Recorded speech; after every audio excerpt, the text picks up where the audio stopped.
इस मंत्रालय की मांगों के संदर्भ में माननीय सदस्य राजेंद्र जायसवाल जी, कुल सिंह भदैया जी, ओम प्रकाश सकलेचा जी, सुवन लाल वाल्मीकि, महेंद्र नागेश जी, श्री सचिन यादव जी और श्री राजेंद्र सिंह जी सहित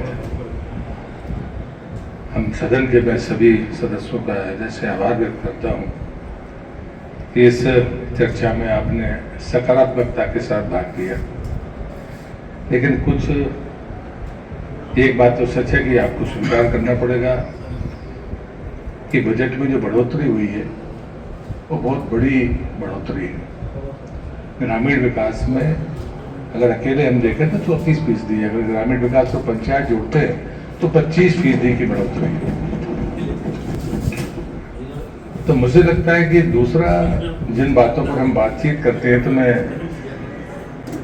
इतना ही आग्रह करूंगा कि ग्रामीण विकास अब हम सबकी प्राथमिकता होनी चाहिए।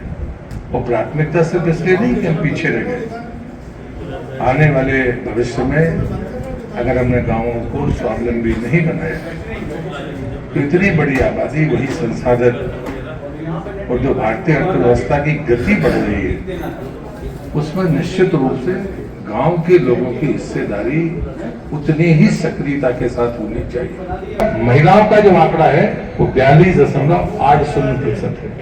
अब आप कल्पना करिए कि मनरेगा जैसी योजना में जो ये बैकअप है, इस बात का संदेश दे रहा है कि महिलाओं को, जिनके बारे में हम कहते हैं कि वो काम नहीं करती, सर्वाधिक काम उस वर्ग में किया है। और इसलिए कम से कम इन बातों पर तो कम से कम हमें एकजुट होना होगा। इसमें हमारे बीच में कोई मतभेद होने नहीं चाहिए। अध्यक्ष जी, दूसरा, जब आप जीराम जी की बात करते हैं तो इस बार का जो बजट है मध्य प्रदेश सरकार ने इसी सत्र में जो रखा है वो 10,423 करोड़ रुपया है। और पिछली बार जो हमारे पास मनरेगा का बजट था वो 5,000 करोड़ के आसपास था। अध्यक्ष जी, अब 40% पैसा हमको देना है, उसमें 60% भारत सरकार देगी। इस बार देखकर ये फर्क हो गया है कि बजट तय करेगी भारत सरकार। अगर आपके पास में 40% अंशदान है तो आप शामिल करिए और उसके बाद आपके पास में पैसा होगा।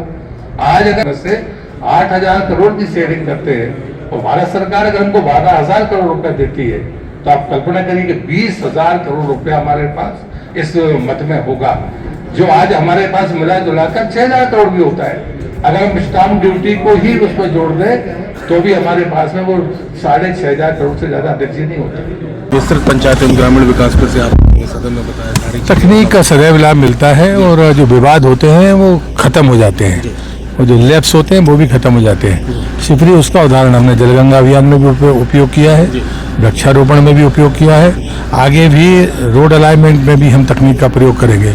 तो मुझे लगता है कि तकनीक जहाँ उपयोग हो सकती है वहाँ गुणवत्ता और पारदर्शिता के लिए जरूर करना चाहिए। विपक्ष कह रहा मंत्री जी और सारे मंत्री शोले के ठाकुर हो गए हैं कि काल करने की इच्छा मगर अच्छा, बहुत अच्छी बात है।